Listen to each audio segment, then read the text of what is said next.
जय बाबा गुरु गोरखनाथ। अरे मैया, अरे कोई दरवाजे पे है माँ? सन्यासी द्वार पे आया है माँ, इस जोगी को कुछ भिक्षा दे दे माँ। हाँ बाबा, आई बैठी। ठीक है मैया, और सुनाओ क्या हाल चाल है? सब तो ठीक है बा बाबा, लेकिन ए उम्र में जोगी बन गईला, ई ना ठीक लागता। क्या करोगी माँ, ये तो समय का चक्र है ना माँ। काहे जोगी बन गई नी बाबा, बताई ना। मेरी करुण कहानी है माँ, नहीं मानोगी ना तो लो सुनाता हूँ, सुन। विपत के होले नहीं कौनो और छोर हो,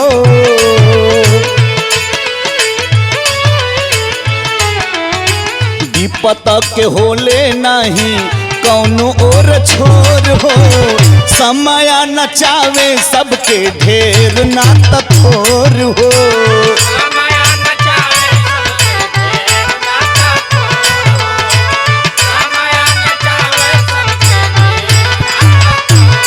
माँ, मेरी सौतेली माँ इतना सताती थी माँ, इतना सताती थी कि मत पूछ मैया। हम लोगों को डंडे से बात करती थी माँ, और खाना भी टाइम पे नहीं देती थी मैया। इतना कसाई रहल बाबा?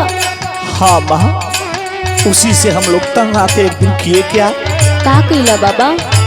एक ही बहिन के एक रहली बिरनावा, हमारी नगरिया छूटल मई भाकरनावा।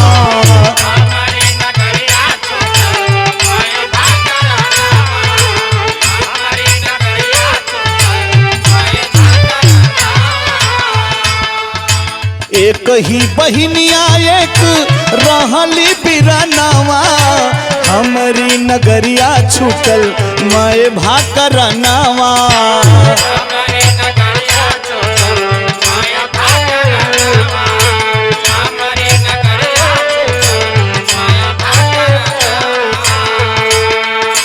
और का भइल बाबा? सुन माँ, भैया बहिनी भगली बम्ब ई के हम ओर हो, भैया बहिनी भगली हम बम्बई की ओर हो। समय नचावे सबके ढेर नाता थोर हो।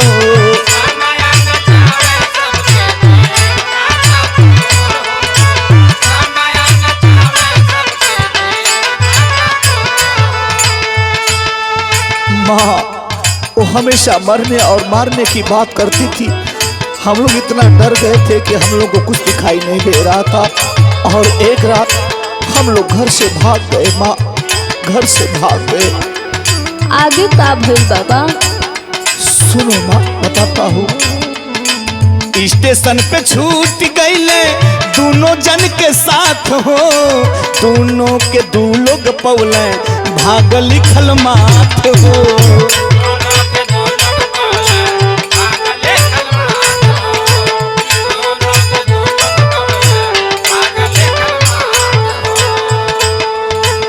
स्टेशन पे छूट गईले दोनों जन के साथ हो, दोनों के दू लोग पौल भाग लिखल माथ हो।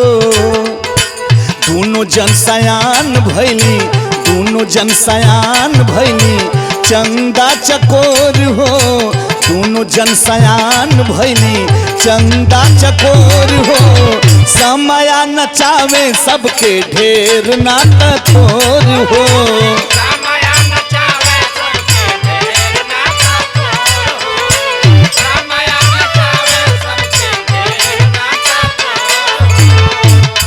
अरे स्टेशन के साथ छूट गई, समझ ना पहले बाबा।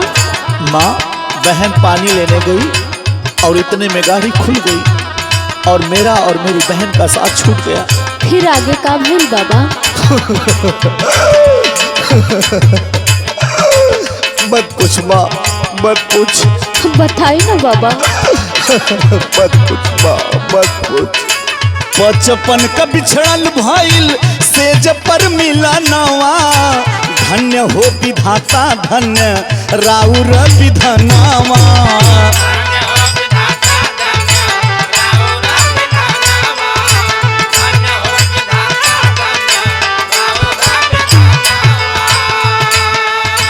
बचपन का बिछड़ल भइल से जब पर मिला नावा, धन्य हो विधाता राउर धन्य हो विधानावा। संतोष चंचल टूटल संतोष चंचल टूटल नेहिया के डोर हो, संतोष चंचल टूटल नेहिया के डोर हो। समाया नचावे सबके ढेर नाता छोर हो। सेज पे मिलत ना, ये बात कुछ समझ में ना आई बाबा। हाँ माँ, जब हमारा और हमारी बहन का साथ छूट गया तो मुझे कोई और, मेरी बहन को कोई और पा गया। और कुछ दिनों बाद वाह रे किस्मत, हम ही दोनों भाई बहनों में शादी हो गई। और पता कब चला, जब सेज पे मिले। वाह रे विधि का विधान, तेरी भी माया अपरंपार है प्रभु, अपरंपार है। आखिर पता कैसे चलल कि आप दोनों भाई बहन? हाँ माँ, हम लोग मम्मी से बहुत प्यार करते थे और वो हमेशा बीमार रहा करती थी। इसीलिए एक दिन हम दोनों भाई बहन अपनी माँ का नाम अपने हाथ पे लिखवाए थे। और इसी से पता चला कि ये मेरी दुल्हन नहीं, ये तो मेरी बहन है, बहन। बाबा, आपका कहानी बहुत दर्दनाक बा बाबा। बस करी बाबा, बस करी। जय बाबा गुरु गोरखनाथ।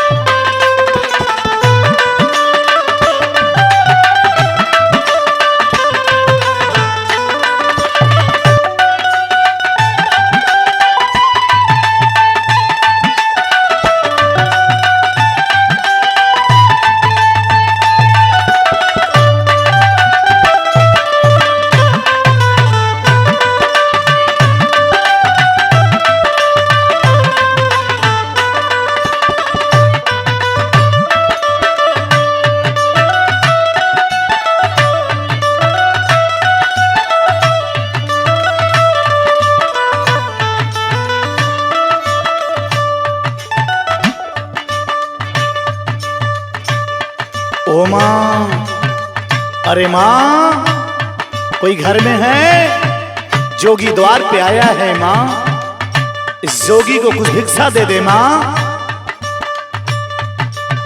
आवा बाबा, बैठा, आपके भिक्षा तो मिलबे करी, लेकिन एक ठे बात है बाबा, वो तनी आप सुन लेता। बताओ माँ, क्या बात है? बहुत पहले आप के तरह हमार पति भी जोगी हो गए हो बाबा। अगर आपको कहीं दिखाई देना तब बाबा उनके समझा बुझा के घरे भेज दे बाबा, जरूर भेज दे बाबा। ठीक है माँ, लेकिन उनकी क्या पहचान है माँ? उनकर पहचान बा आप के तरह सुघर हुआ, और दहिने तरफ माथा पर ना उनके एक लक्षण है बाबा, ये उनकर पहचान है बाबा। अगर आप उनके समझाए बुझाए के भेज दे बाबा तो हमरे ऊपर बहुत बड़का एहसान करबा। ठीक है माँ, जैसी प्रभु की कृपा होगी माँ। सुना कहना वहाँ मारे हो सरकार हो, जाके उनसे बतैहा।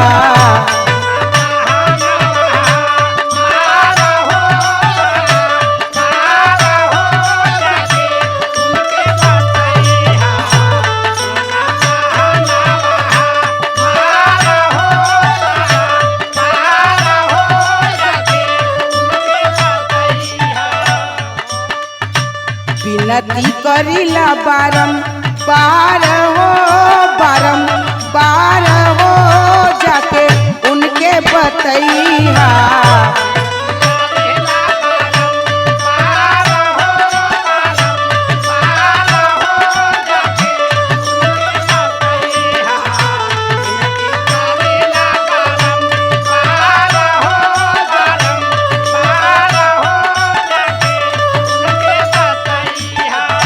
विनती करिला बारंबार हो, बारंबार हो, जाके उनसे बतैहा।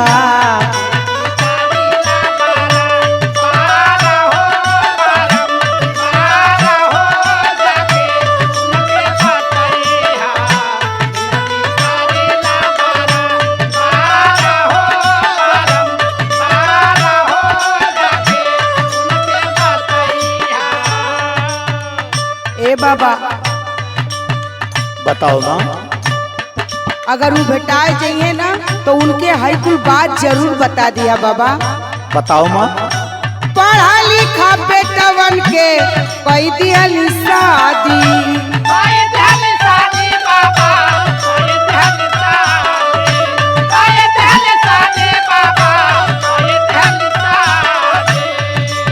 इतना ना बाबा हमके बड़ी कष्ट बा। उनके कुपूत में शरीर भइल आधी,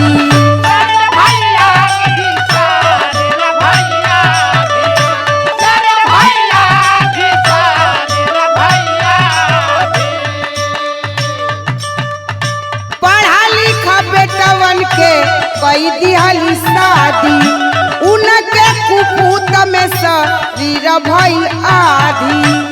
इतना ना बाबा आगे का हाल सुना, शायद आपो का करेजा पसीज जाई। बताओ माँ। सुना, बर्बादी झेलीला जार हो सरकार हो, जाके उनके बतैया।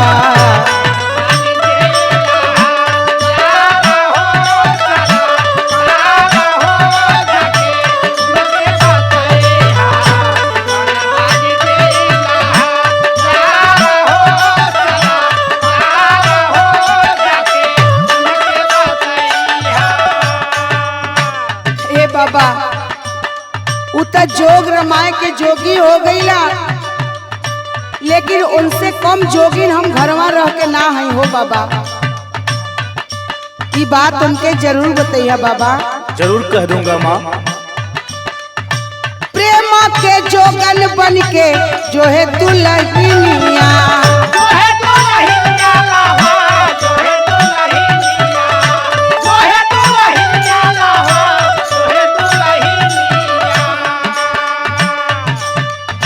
घर ही में आके अपने करत भजनिया,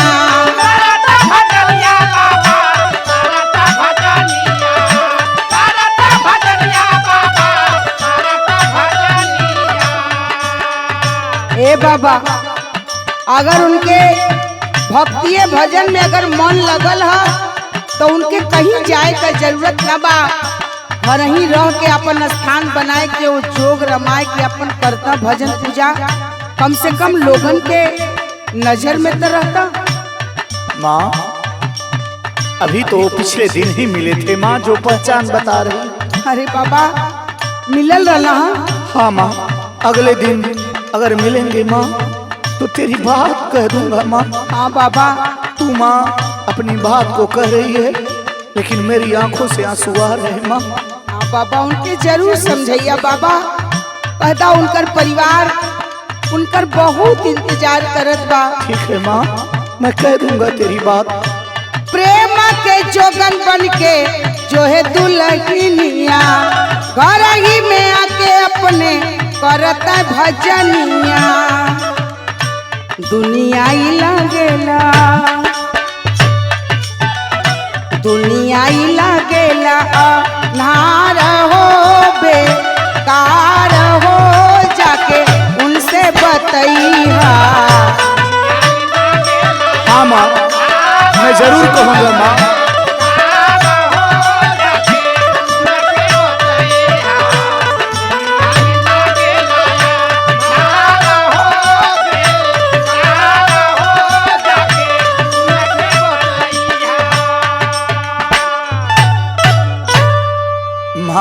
माँ सुन, मेरी बात सुन। जिसके किस्मत में जो होता है माँ वो हो के रहता है माँ। अगर मिल गए माँ तो तेरी बात को कह दूंगा, तेरी बात को कह दूंगा माँ, तेरी बात को कह दूंगा। हाँ बाबा, आपसे विशेष हाथ जोड़ के हमार प्रार्थना बा बाबा, हमरे बात के भूलैया मत बाबा।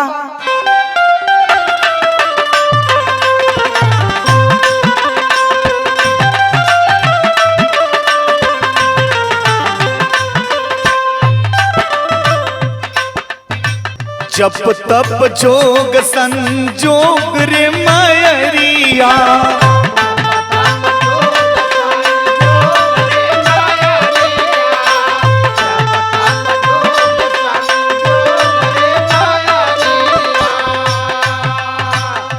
किस्मत में तोहरे वियोग रे मयरिया, वियोग रे मयरिया, जप तप जोग संजोग रे मयरिया।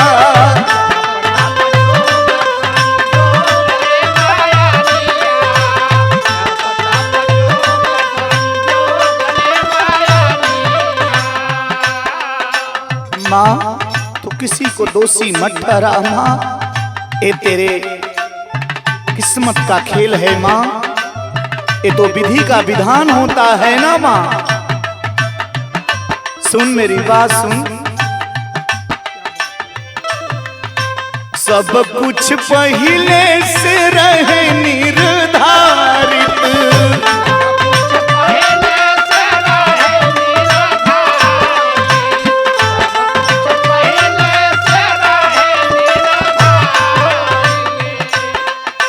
अपने अपने हिस्सा के करे सब पारित,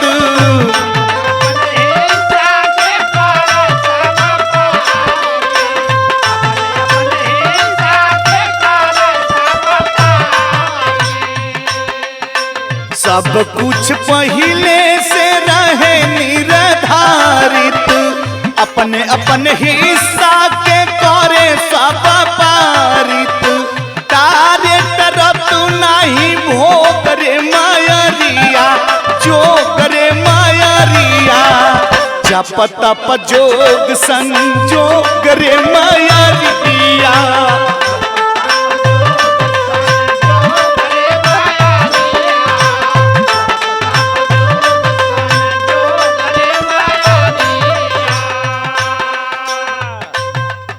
जिसके कर्म में जो लिखा होता है माँ तो होके रहता है माँ। सुन मेरी बात, आइल बा अकेल सब जाई भी अकेला,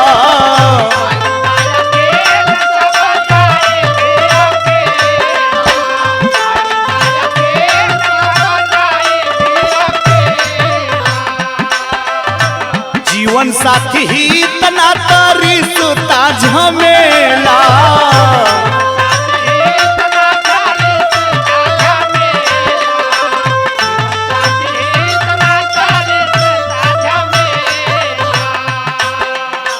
आइल बा अकेल सब जाई भी अकेला, जीवन साथी ही तना तारी सुता झमेला, सिया राम लिखल जो भोग रे मयरिया, संतोष करई लोग रे मयरिया, जप तप जोग संजोग रे मयरिया।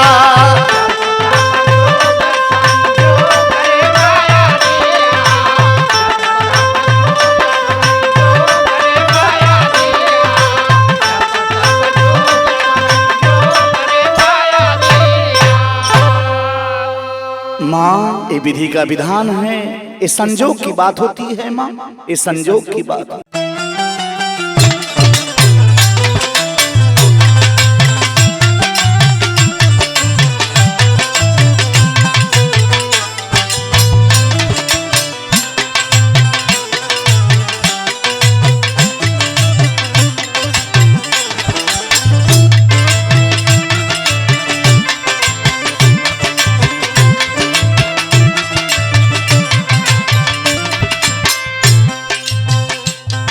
जय बाबा गुरु गोरखनाथ। अरे ओ मैया, का हो बाबा? अरे सन्यासी तेरे दर पे आए हैं माँ, इस जोगी को कुछ भिक्षा दे दे और कुछ अन्नदान दे दे माँ। ठीक बा बाबा, भिक्षा तो दे दे, लेकिन एगो बात पूछी बतईबा बाबा। पूछ लो माँ, शौक से पूछ लो। ई बताए कि कुछ जानकारियों रखेला कि खाली गेरुआ वस्त्र पहन के सारंगिया टेरेला? ये तो बाबा गुरु गोरखनाथ की कृपा है माँ। तू क्या पूछना चाहती है माँ, पूछ लो। ठीक बा, बता दे बता, जान जब कि तू साचो में जोगी हवा। ठीक है माँ, पूछ लो। ठीक बा बाबा, है सुनी। कई अंगुल के भवनवा बतावा जोगी,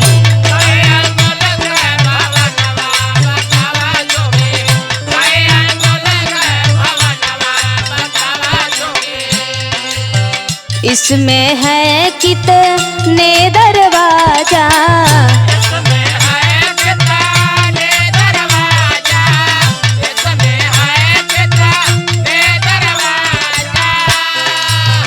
इसमें है कितने दरवाजा, के कोई ले बार चनवा बतावा जोगी।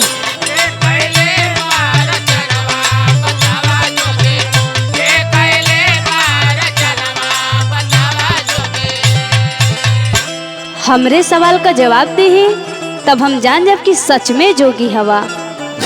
अरे माँ, यह छोटा सा सवाल। जय बाबा गुरु गोरखनाथ। सुनो माँ, मैं बताता हूँ। बताएं बाबा। 84 अंगुल के भवनवा सुनाए माई, 84 अंगुल के भवनवा सुनाए माई।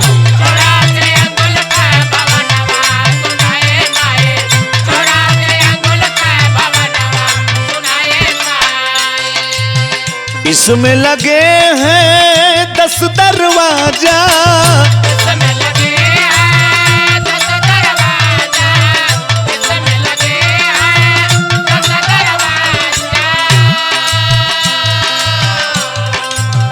इसमें लगे हैं 10 दरवाजा, विधना कैले रचनवा सुनाए माई।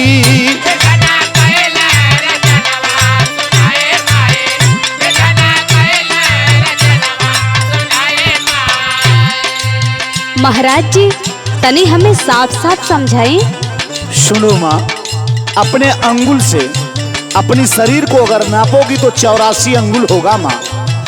और इसमें 10 दरवाजा है जिसको 10 छिद्र कहा गया है माँ। आगे सुन, बताता हूँ। बताएं बाबा। 70,000 जका राम कुवनवा,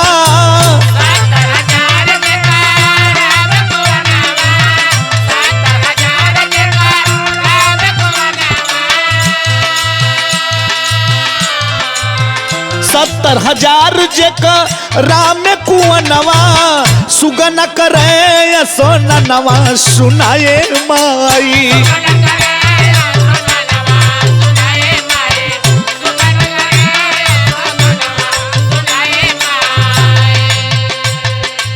बाबा 70,000 समझ ना पहले, इस 70,000 का हवा बाबा? माँ, इस शरीर के अंदर, पूरे शरीर में 70,000 छिद्र होता है माँ। सुगना रूपी आत्मा इसी में स्नान करता है माँ। आगे की बात सुन माँ। बताएं बाबा। 10 इंजन सुनो इसमें लगा है,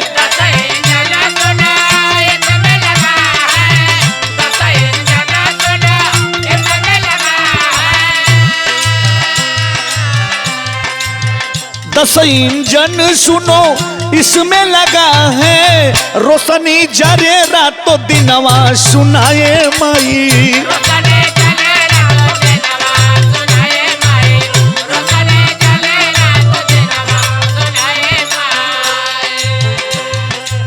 दस इंजन बाबा, समझ ना पौली बाबा। सोचो तो लिख रहुआ कुछ पता नहीं, लेकिन देखा तानी हमरे से ज्यादा रहुआ बतावता नहीं। माँ सुनो, 10 इंजन ये प्राण वायु होता है माँ। उसी को परमात्मा ने 10 इंजन का रूप दिया है माँ। रातों दिन रोशनी जलती रहती है माँ। अगर वो 10 इंजन जिस दिन बंद हो जाएगा, इंसान अपने शरीर को त्याग देगा माँ। आगे की बात सुन माँ। बताएं बाबा। संतोष मधुर है गाँव भजनिया,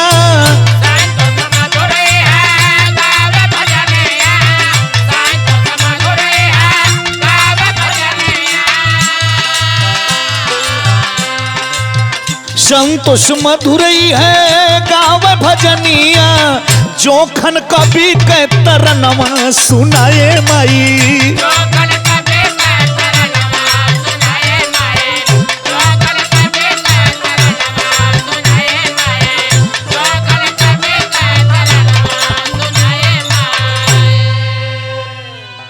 माँ समझ में आया माँ? हाँ बाबा, मान गईली आपके बाबा, क्षमा चाहता नहीं बाबा। बाबा गुरु गोरखनाथ तुझे खुशियों से भरे रखें। मुझे भिक्षा में एक फटही गुदड़ी और कुछ अन्नदान दे दे माँ। ठीक बा बाबा, लावता नहीं। जय बाबा गुरु गोरखनाथ।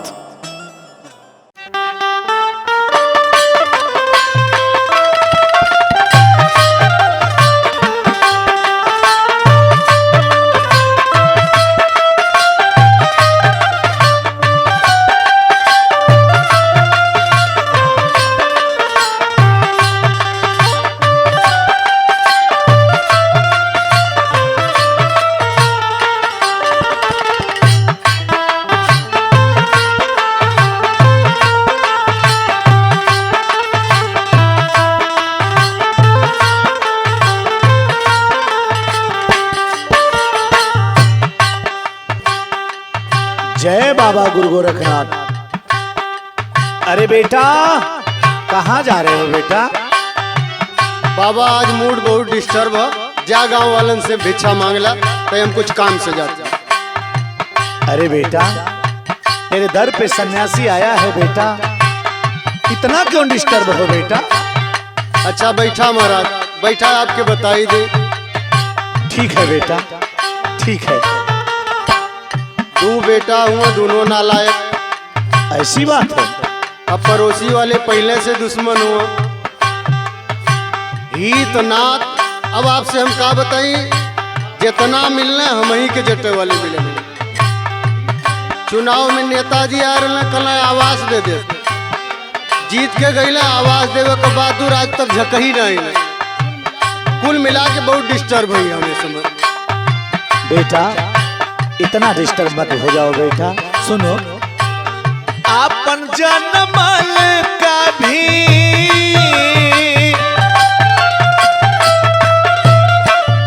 आपन जनमल का भी तीत होई जाला, कब कब दुश्मन भी मित होई जाला।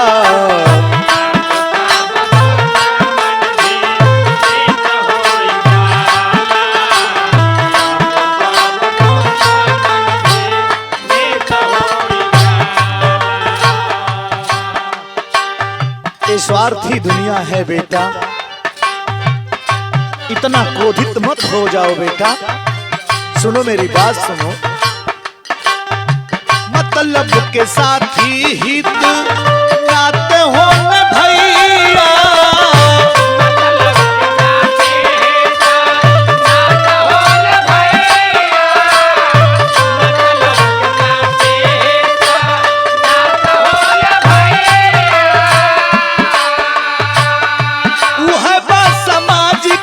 करे पास बार रुपैया,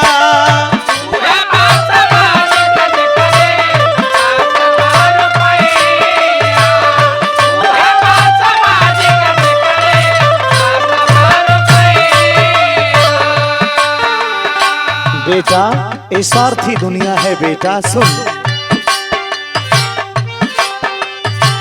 रुपया के बूते हार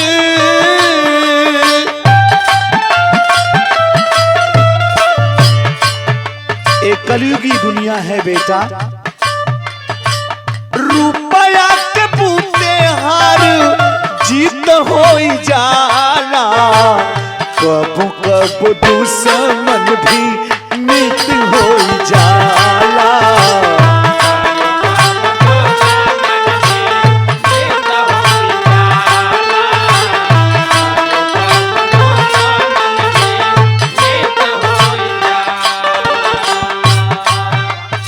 बारे में ज्यादा सोचने की कोई बात नहीं है बेटा। ये प्रभु की माया है, समय का चक्र है बेटा। सुन मेरी बात सुन, आदमी चिन्हाला देखा अपने ही रूप से,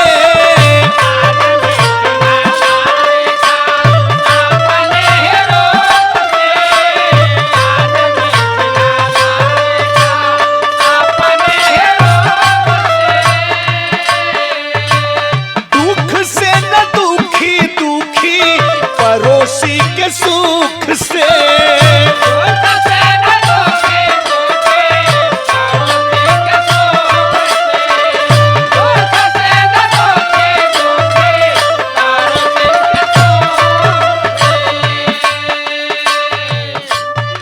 बेटा, यहाँ पे लोग अपनी खूबी छोड़ देते हैं बेटा। खूबी छोड़ खामी से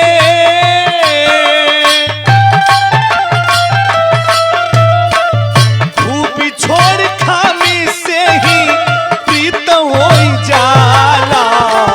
कबू कबू तू समझ भी मीत हो जाला।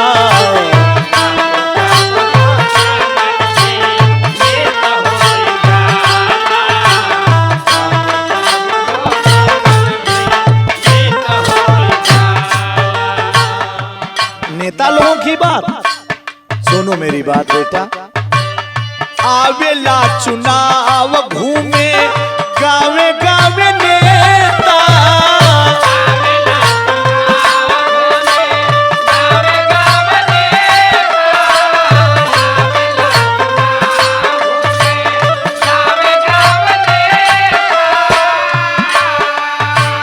वादा अब इरादा केला गाई दिल देता।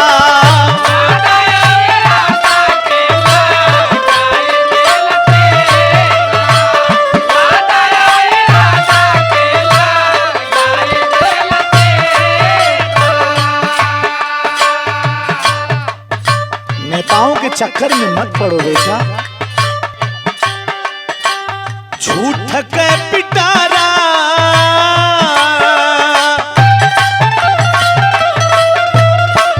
झूठ के पिटारा राजू नीति हो जाला। कब कब तू समन भी नीत हो जाला।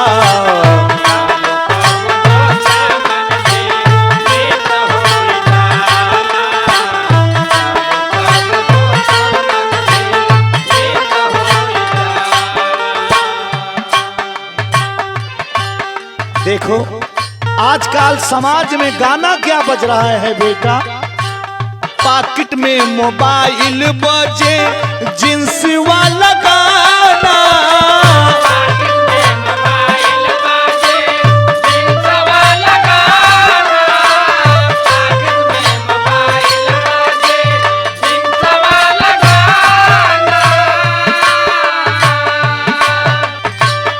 अटर पटर गीत बजे सुनेला जमाना।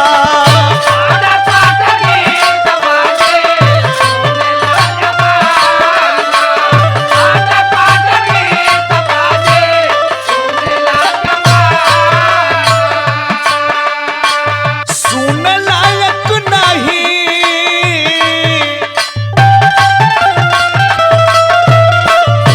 आज के जमाने में ऐसी ऐसी गीत बज रही है बेटा। सुन लायक नहीं फूहर गीत अब सुनाला। कब कब दुश्मन भी मीत हो जाला।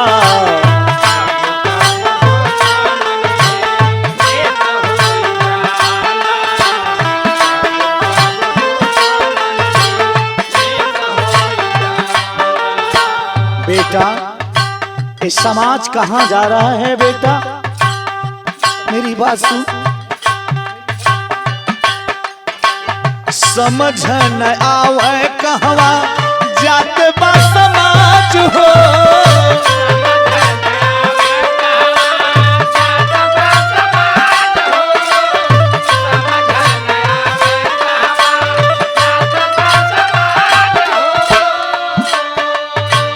जोगी संतोष सबके बतावे आज हो।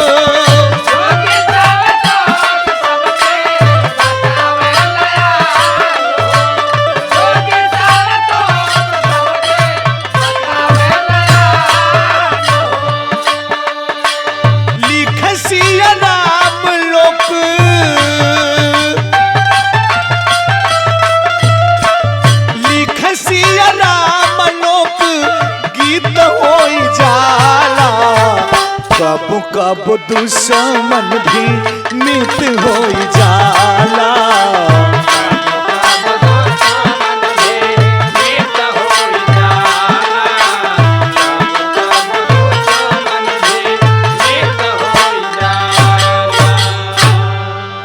समझ में आया बेटा? हाँ बाबा।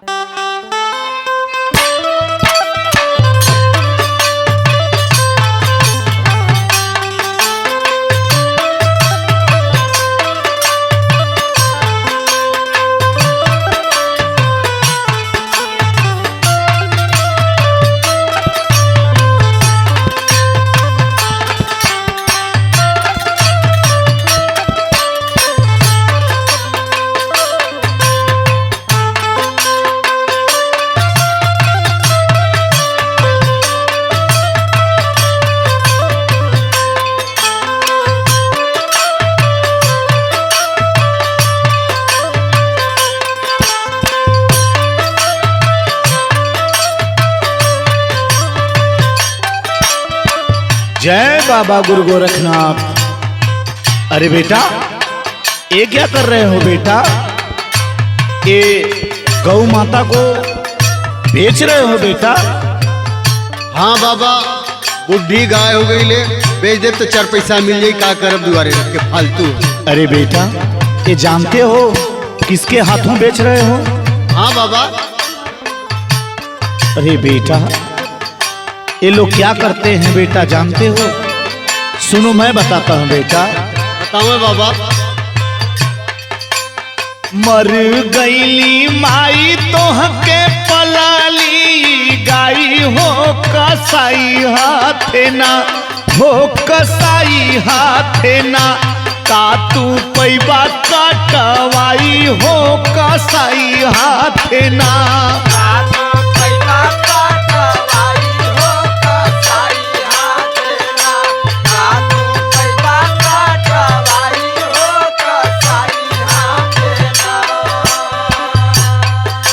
जब तू छोट था बेटा तो तेरी माँ गुजर गई बचपन में ही।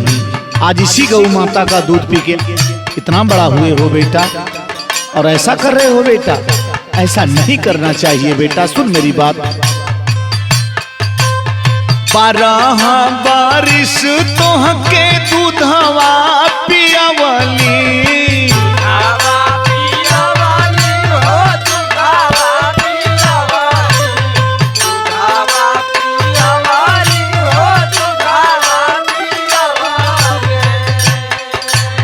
रूखा सूखा जवन दिहला खा के दिन बीतवली।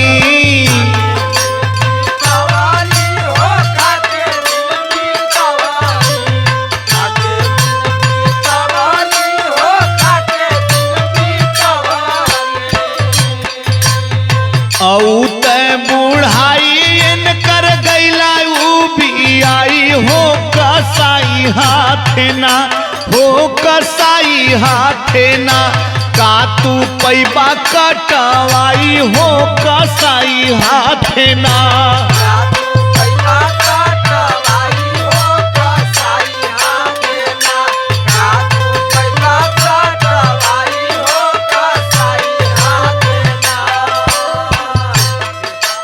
अब का करी महाराज, कहीं छोड़त ही तो किसानों लोग तो कसाई से कम ना मारत हुआ। बेटा, इसको अपने घर पे पाल, इसे खिला। सुन मेरी बात। 4-6 माह बेटा औरू खियाई दा,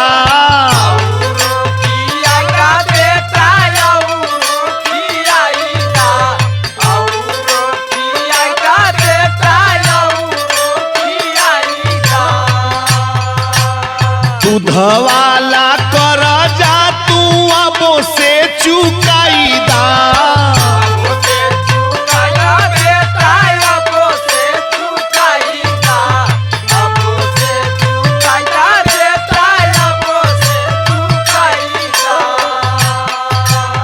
करा सेवा काई घर में खुशी ना समाई हो कसाई हाथे ना, हो कसाई हाथे ना, का तू पैबा कटवाई हो कसाई हाथे ना।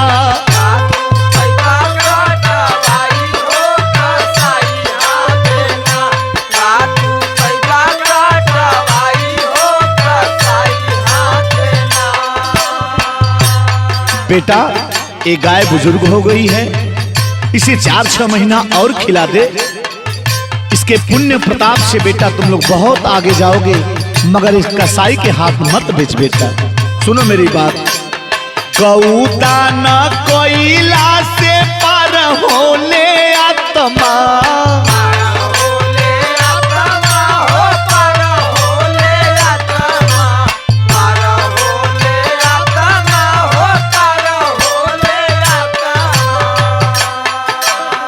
गौदा न कोयला से पार होले आत्मा,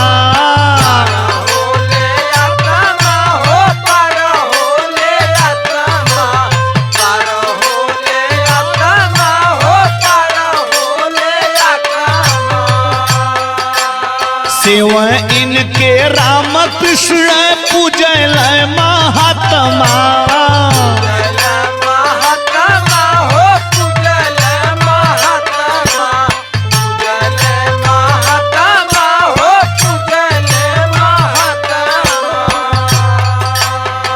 बेटा ऐसा पुराण में बताया गया है बेटा कि गौदान देने से बेटा जो मृत आत्मा होती है बेटा उसे स्वर्ग प्राप्त होता है।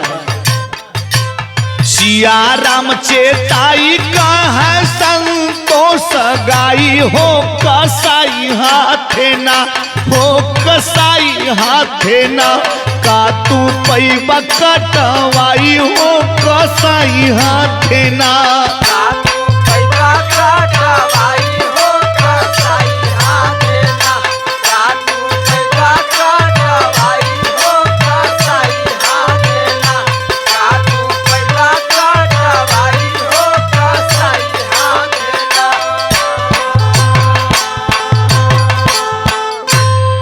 मेरी बात समझ में आई बेटा?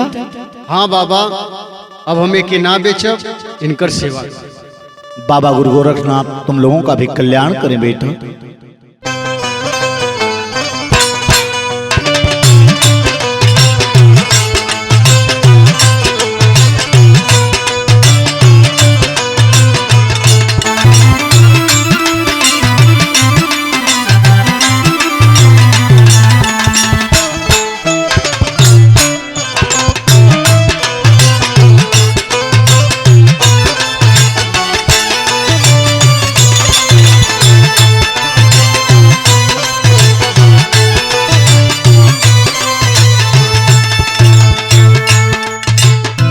देखी समय जौना समय बेटवा के माई शादी विवाह करके घर में दुल्हन लिया दिली, ए भैया ओ समय वो माई के ना अपना दुल्हन के बात सुनाता।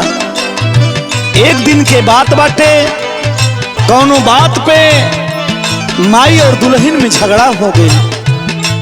और जब झगड़ा भइल तो दुल्हन अपना पतिदेव से कुछ कहली, और लड़का अपना माई के डांटता और ही मारता, मार के घर से बहरा निकाल देले बा। ए भैया वही समय माई एगो बात कहले बाड़ी रो रो के अपना लड़कवा से, औते में हर बोझा लागे लागल,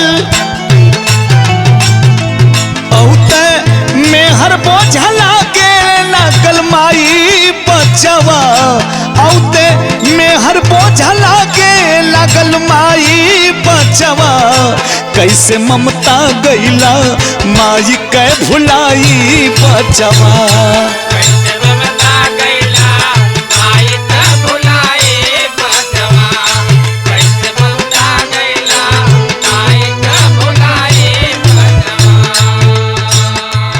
औते में हर बोझा लागे लागल माई बचवा, औते में हर बोझा लागे लागल माई बचवा, कैसे ममता गईला माई कै भुलाई बचवा।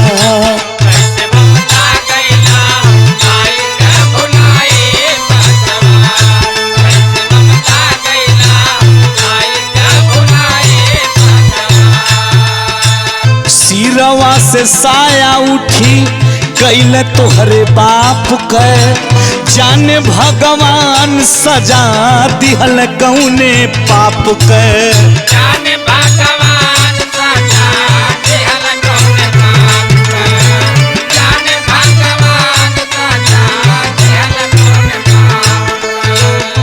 अरे ए लाल तोहके लेके हम का ना कैली बेटा, कितनी कटली हम विपतिया का बताई बचवा, कितनी कटली हम विपतिया का बताई बचवा, कैसे ममता गईला माई के भुलाई बचवा, कैसे ममता गईला माई के भुलाई बचवा, कैसे ममता गईला माई के भुलाई बचवा।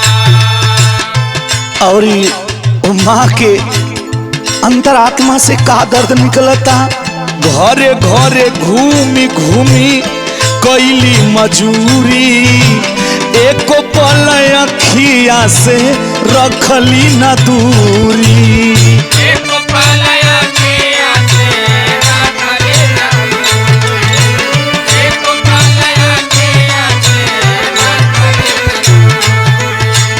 घरे घरे घूमी घूमी कैली मजूरी, एको पल अखिया से रखली न दूरी, ओ दे सुतली तोहके सुखला में सुताई बचवा, ओ दे सुतली तोहके सुखला में सुताई बचवा, कैसे ममता गईला माई के भुलाई बचवा, कैसे ममता गईला माई के भुलाई बचवा, कैसे ममता गईला माई के भुलाई बचवा। अरे ए बेटा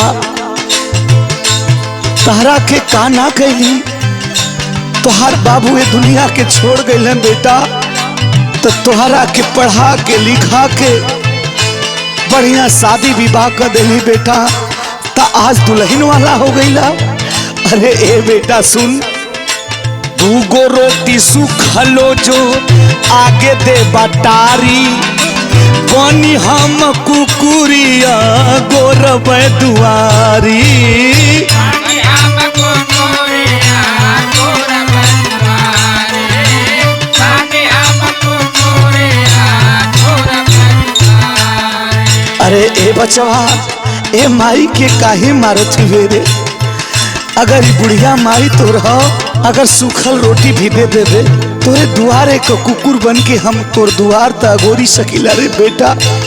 अरे बाप रे बाप, कौना भाव में वो माई कहतानी, दूगो रोटी सुखलो जो आगे दे बटारी, बनी हम कुकुरिया गोरब दुआरी, होके अनपढ़ दिहल तोहरा के पढ़ाई बचवा, कैसे ममता गईला माई के भुलाई बचवा, कैसे ममता गईला माई के भुलाई बचवा, कैसे ममता गईला माई के भुलाई बचवा। औते मेहर बोझा लागे लागल माई बचवा, औते मेहर बोझा लागे लागल माई बचवा, कैसे ममता गईला माई के भुलाई बचवा, कैसे ममता गईला माई के भुलाई बचवा,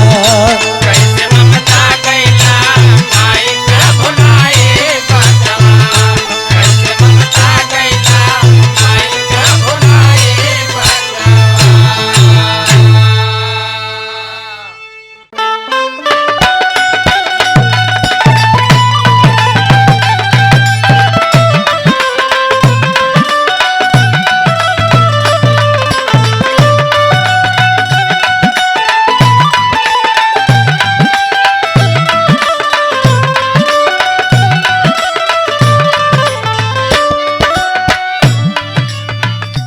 ओ माँ, माँ, अरे माँ तेरे द्वार पे जोगी आया है माँ, कुछ भिक्षा दे दे माँ।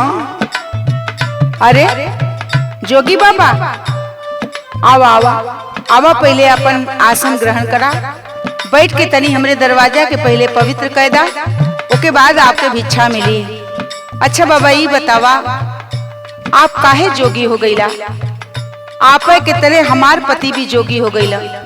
आपके शायद पता ना हो कि आज हम जैसे दुख सहतानी, आज जोन हमरा ऊपर बीतत बा, यह दुख आपके परिवार के ऊपर भी बीतत है। बाबा सुनी, बताओ माँ।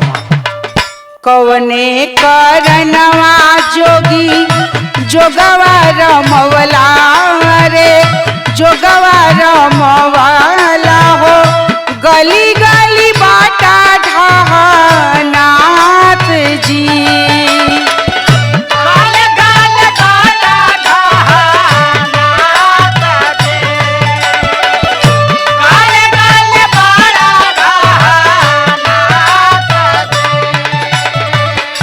आखिर आप काहे जोगी हो गईला बाबा? अभी तो आपका उम्र रहल कमाए खाए का, परिवार के देखे का, चलावे का, लेकिन आप जोगी हो गईला। ऐसी कोई बात नहीं माँ, जिसके कर्म में जो लिखा होता है माँ वो होके रहता है माँ। सुना, सोचा दुल्हनिया तोहर बेटा बेटी निया हो, बेटा बेटी निया हो, तोहरे बिन होई है बिलखत जी।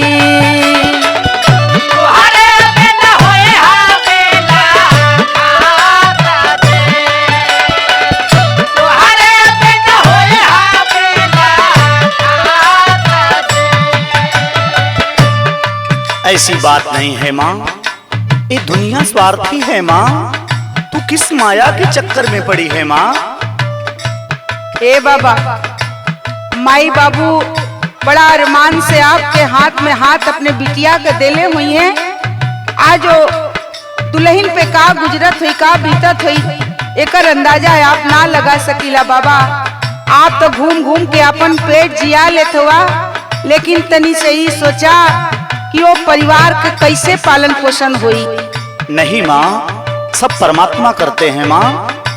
और ही सुना, माई बहू रहिया रहिया हर पल निहारत होई है, हर पल निहारत होई है, दिन रात रोवत होई है बाप जी।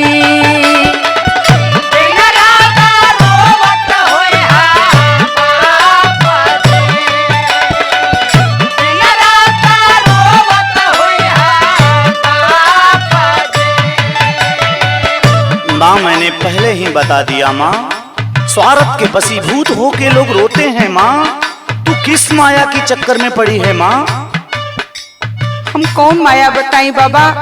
आपके तो खुदे समझे के चाहिए कि ये उम्र में आप चल देला जोग रमावे।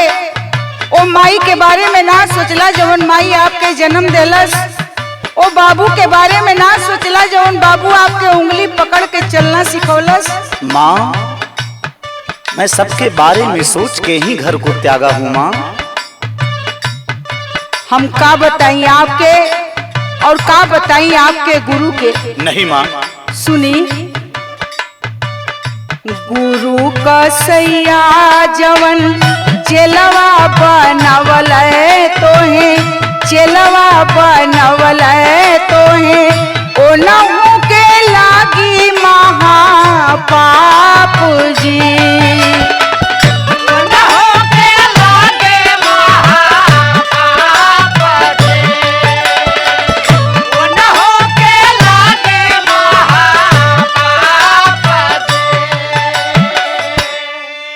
बाबा, ओ गुरु के हम का कहीं जो आपके ग्रस्त जीवन से अभी से आपके दूर कर देला। अय माँ, तूने सबको कहा, मैं कुछ नहीं बोला माँ, लेकिन मेरे गुरु के ऊपर आपने उंगली उठाया माँ, ये मुझसे बर्दाश्त नहीं होगा माँ। सुन मेरी बात को सुन। ये स्वार्थी दुनिया है माँ, तू किस माया के चक्कर में पड़ी है माँ? सुन मेरी बात को सुन माँ, मेरी बात को सुन। अरे नैया लगल बासद गुरु के शरणिया ये माई।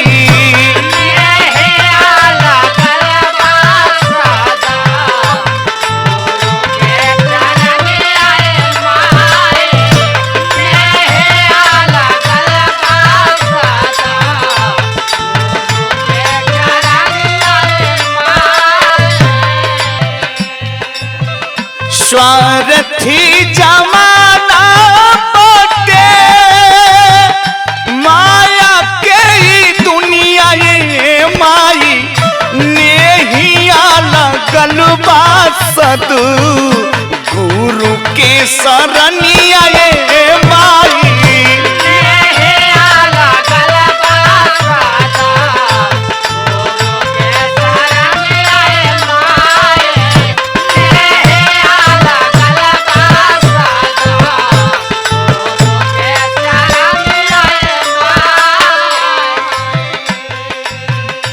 स्वार्थ के संगी बेटा बेटियों में हारिया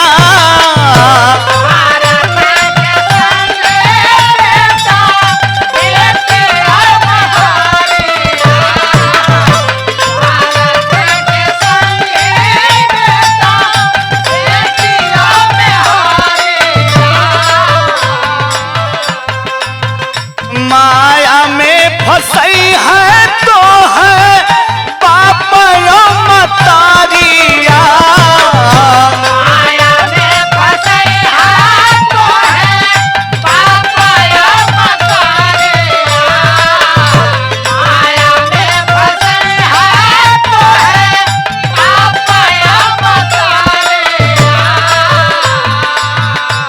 सुन रही हो माँ? दिन पे दिन बीते कहिया, दिन पे दिन बीते कहिया, करो भजनिया ये माई।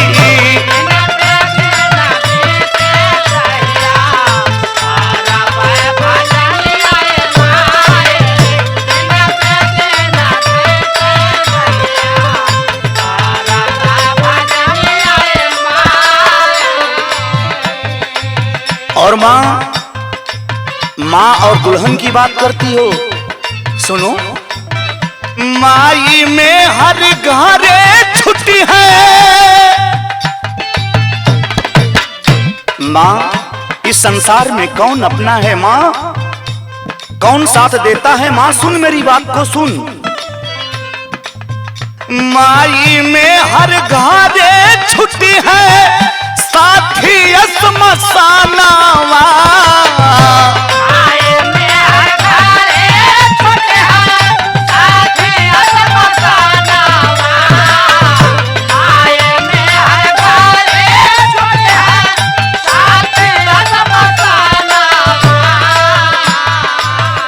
बेटा साथ छोड़ दी है, दे के अग्नि दानावा।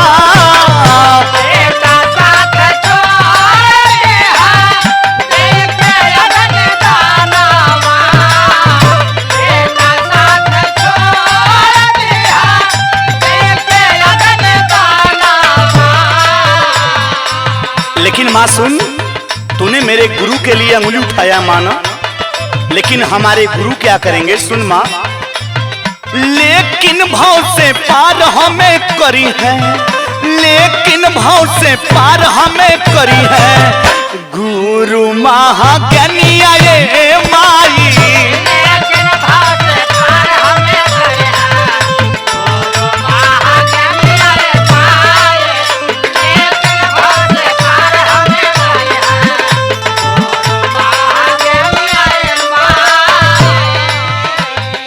माँ तू सबकी बात कर रही थी ना माँ, लेकिन साथी कौन है माँ? सुन, माँ और दुल्हन मकान तक, और संगी साथी श्मशान तक, और बेटा अग्निदान तक, लेकिन माँ जो हमारे गुरु हैं वो परम धाम तक पहुंचाते हैं माँ। सुन माँ, कर्म में बाजो गली खल, कोई के न दोष बा। कर्म में बाजो गली खल, कोई के न दोष बा। कर्म में बाजो गली खल, कोई के न दोष बा। और माँ सुन, सिया राम जपाला से मन के संतोषवा। सिया राम जपाला से मन के संतोषवा। सिया राम जपाला से मन के संतोषवा। मेरी बात समझ में आ रही है माँ? हाँ बाबा। हाँ तो माँ सुन। जप के जोगी जातियापन, जप के जोगी जातियापन, सवार जीवनिया ये माई।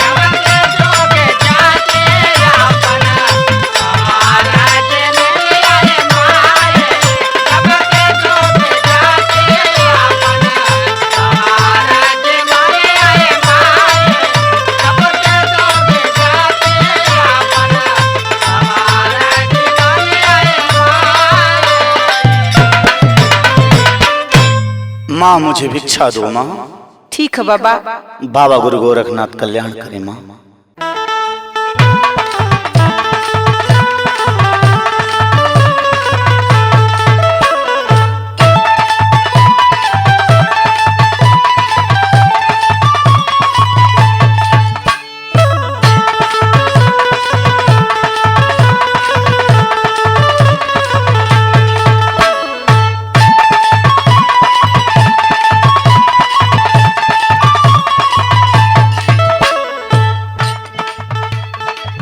जय बाबा गुरु गोरखनाथ।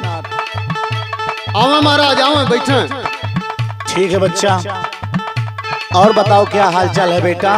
सब आशीर्वाद महाराज, बढ़िया। बैठे आप, बैठे। कैसा ही है हमारा हाथ देखतन कि हमारा अर्धवा कितना दिन आप तो जोगी जती हुआ। हमरो देख ला बाबा। हमारा देख लेता बाबा। तनी हमरो देख लेता ये बाबा। ठीक है बेटा, बैठ जाओ। कोई जान न पवल सुभाई के कहिया ले जाई ना।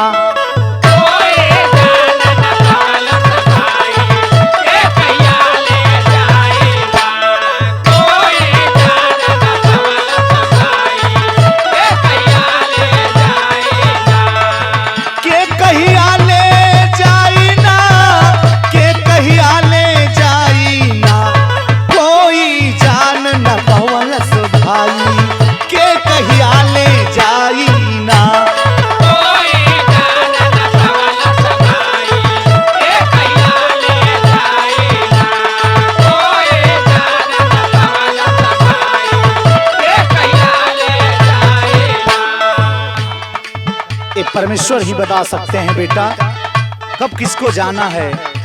सुनो कि जब तू जन्म लेवेला यार, जाने माई बाप परिवार।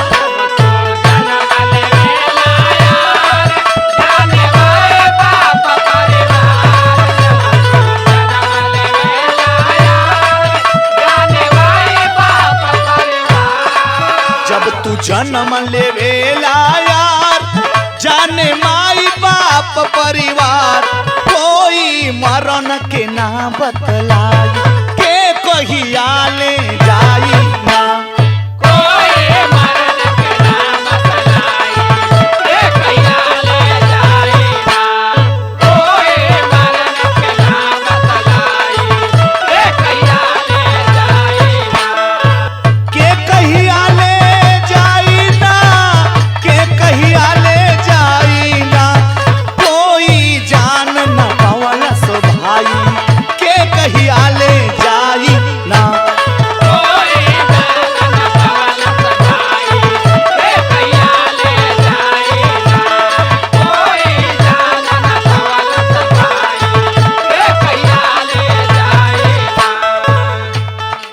आज तक कोई बता नहीं पाया बेटा। सुनो, मंदिर मस्जिद और गुरुद्वार सगरों पता करे संसार।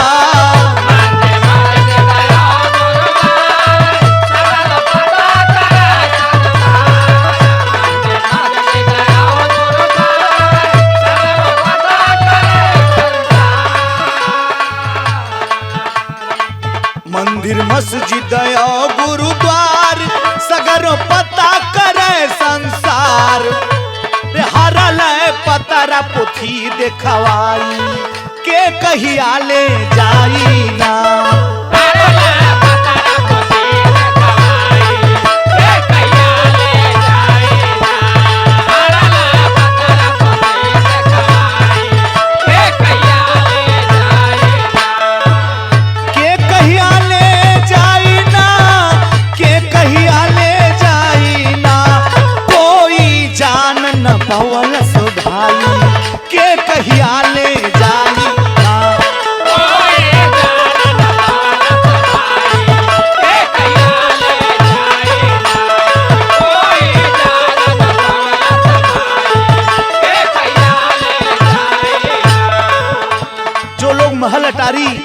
पीछे इतना भागते हैं। सुनो मेरी बात, आपन माने जे मोहल अटारी, ओ से बड़ा न कोई अनारी।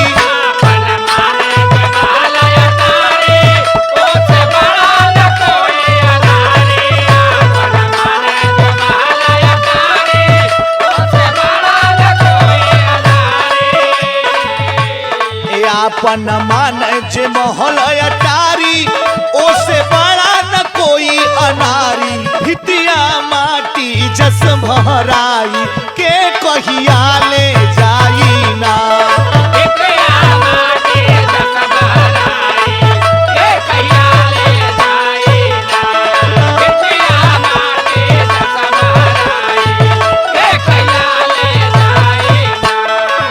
के कहिया ले जाई ना, के कहिया ले जाई ना। कोई जान न पवलस भाई, के कहिया ले जाई ना।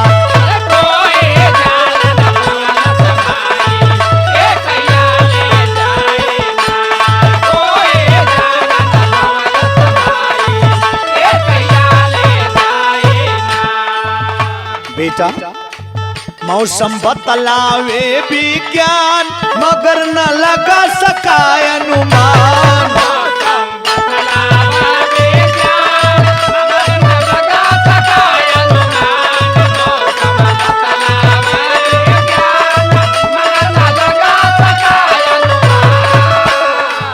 मौसम बतलावे विज्ञान, मगर न लगा सकाय अनुमान।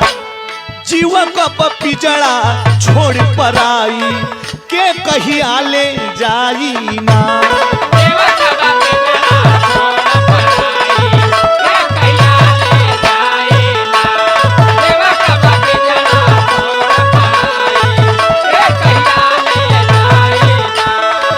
के कहिया ले जाई ना, के कहिया ले जाई ना। कि कोई जान न पवलस भाई, के कहिया ले जाई ना।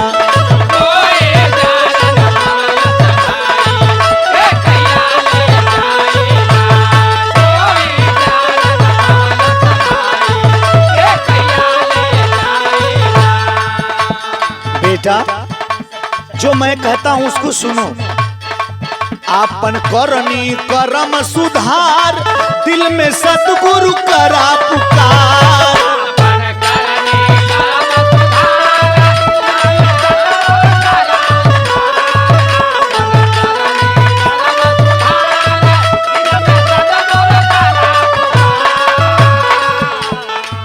आपन करनी करम सुधार, दिल में सतगुरु करा पुकार। परऊ है गुरु अरदी है लगाई, के कहिया ले जाई ना।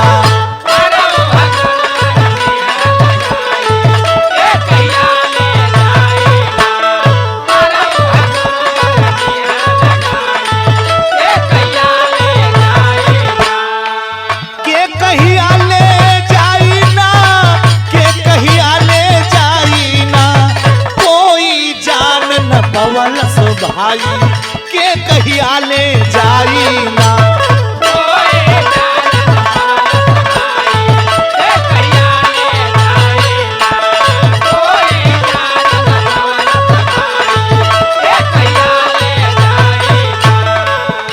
बेटा मेरी आखिरी बात सुन। आना जाना बा यहाँ के रीत, संतोषिया राम के गीत।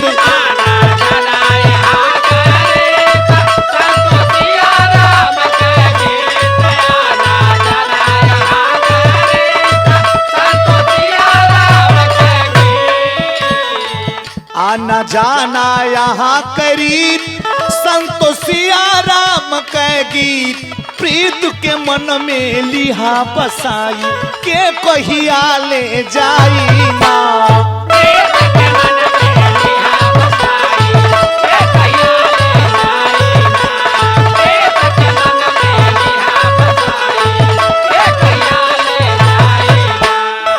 के कहिया ले जाई ना, के कहिया ले जाई ना। कोई जान न पवलस भाई,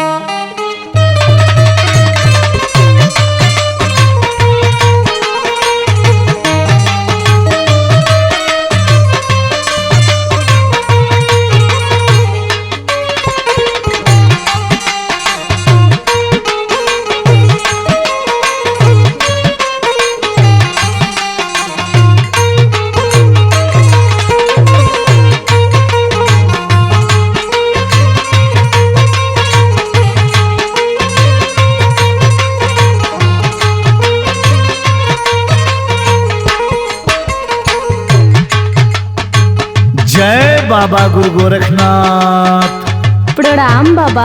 खुश रहो बिटिया। आई बैठी बाबा। ठीक है बेटा। ये क्या हो रहा है बिटिया? अरे बाबा वो मछली बनता। मछली? हाँ बाबा, कभी कदार हो जाला। इतना बड़ा गलत काम, इसका परिणाम कभी आप लोगों ने सोचा है? नहीं बाबा। तो मेरी बात सुनो बिटिया। बताई बाबा। जालिया में तो हूँ कहियो फसल जाइबू हो, जलिया में तो हूँ कहियो फसल जाइबू, जैसे काटलू मछरिया तो हूँ काटल जाइबू।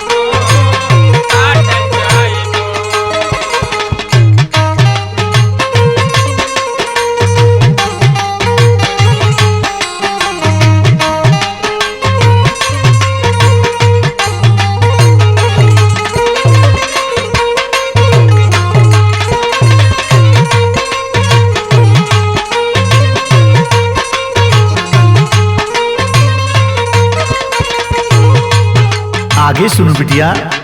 लख 84 ओनी घूम के पवलू मानव तनवा,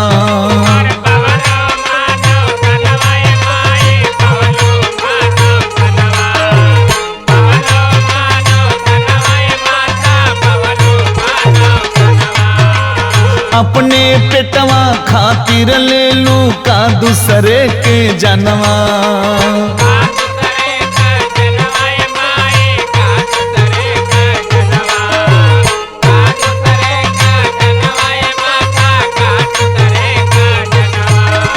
लख 84 ओनी घूम के पवलू मानव तनवा, अपने पिटवा खातिर ले लू का दूसरे के जनवा। जरते करहिया में राखल जाइबू हो, जरत करहिया में राखल जाइबू, जैसे काटलू मछरिया तो काटल जाइबू।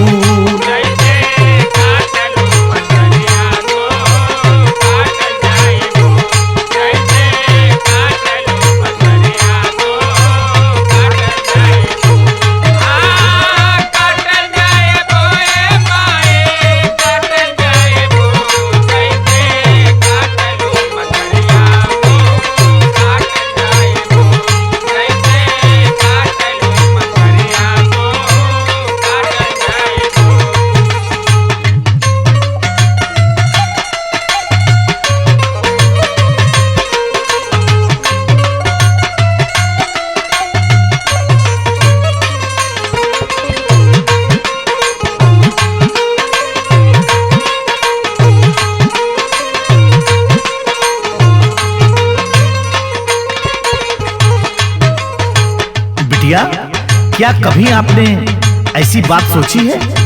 मेरी बात सुन बेटा। मुर्दा छू के जब तू नहालू होलू तबे पवित्र,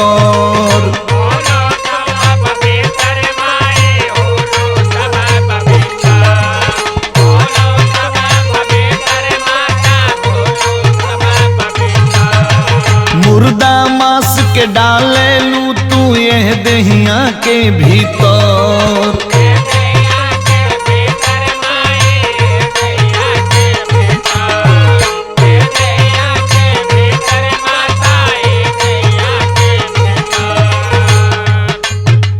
मुर्दा छू के जब तू नहालू होलू तबे पवित्र, मुर्दा मांस के डालेलू तू ये दहिया के भीतर।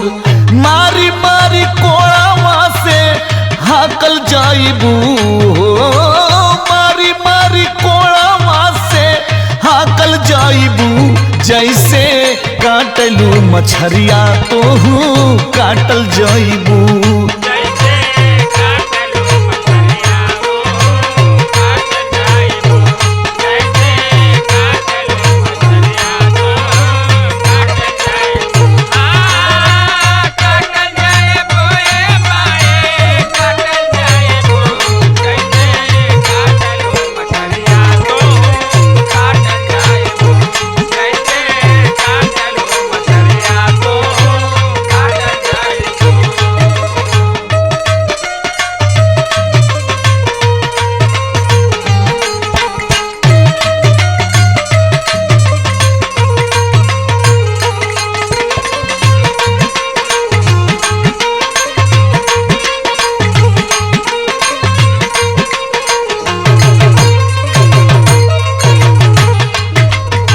बिटिया, ये मानव तन पा करके तू ये क्या करती हो? कभी आपने सोचा जे तुहके धरती पर भेजल नामन वो कर जपलू।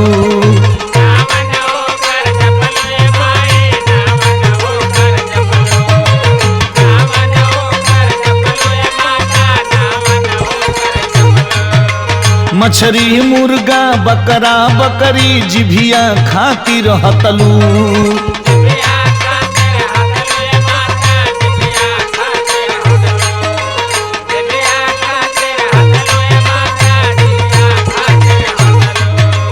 जे तोहके धरती पर भेजल नामन ओकर जपलू। मछरी मुर्गा बकरा बकरी जिभिया खातिर हतलू। भूजी भूजी तोहू वसही चाखल जाइबू हो। भूजी भूजी तोहू वसही चाखल जाइबू। जैसे काटलू मछरिया तोहू काटल जाइबू।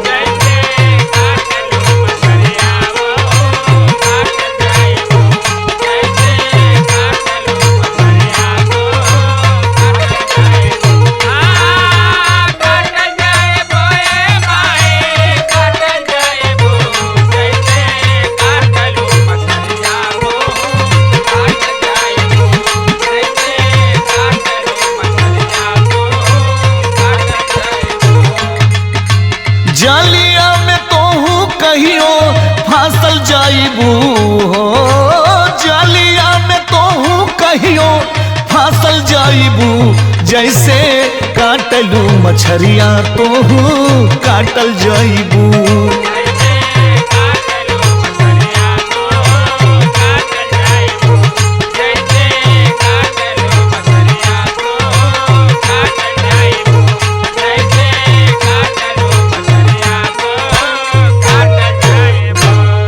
मेरी बात समझ में आई बिटिया? हाँ बाबा, अभी सब काम बंद।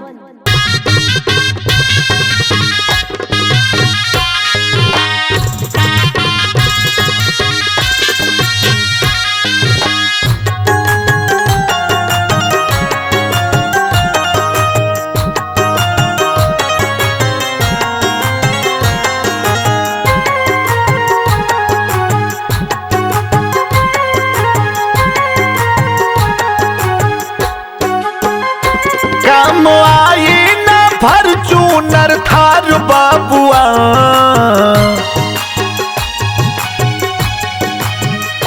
काम आई न फॉर्च्यूनर थार बाबुआ। लेके कन्हवा पे जाई है कहार बाबुआ। लेके कन्हवा पे जाई है कहार बाबुआ।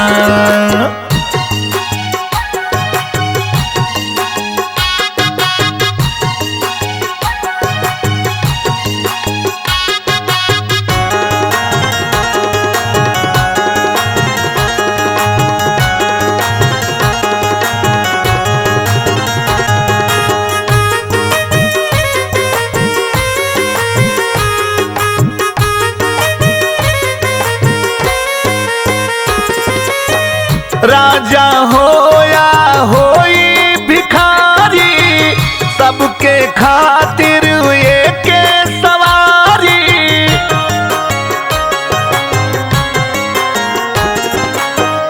राजा होया होई भिखारी, खातिर एक सवारी बनी बास के खटोलना तोहार बाबुआ, बनी बास के खटोलना तोहार बाबुआ, लेके कन्हवा पे जाई है कहार बाबुआ, लेके कन्हवा पे जाई है कहार बाबुआ।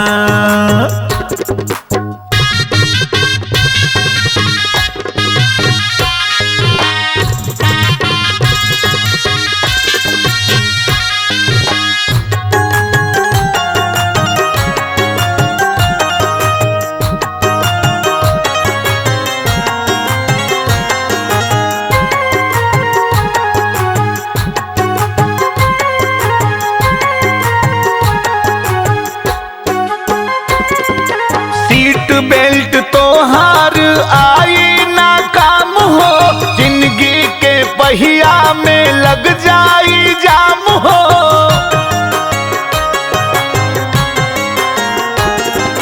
सीट बेल्ट तोहार आई ना काम हो, जिंदगी के पहिया में लग जाई जाम हो।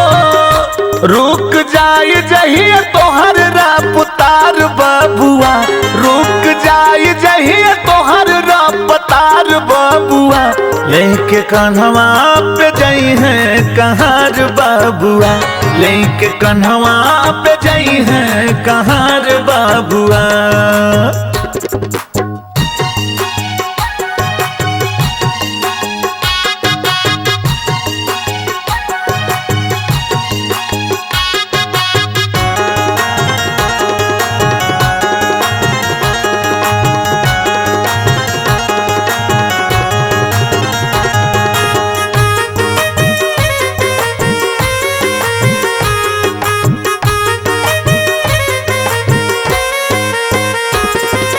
सिग्नल हो जाए लाल जान कौन मोड़ पे, भोला पेंटर सब चली जाई है यहाँ छोड़ के।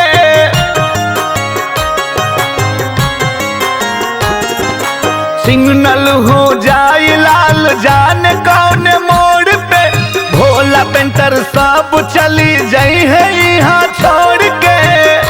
संतोष करी है न तोहर इंतजार बाबुआ, संतोष करी है न तोहर इंतजार बाबुआ, लेके कन्हवा पे जाई है कहार बाबुआ, लेके कन्हवा पे जाई है कहार बाबुआ।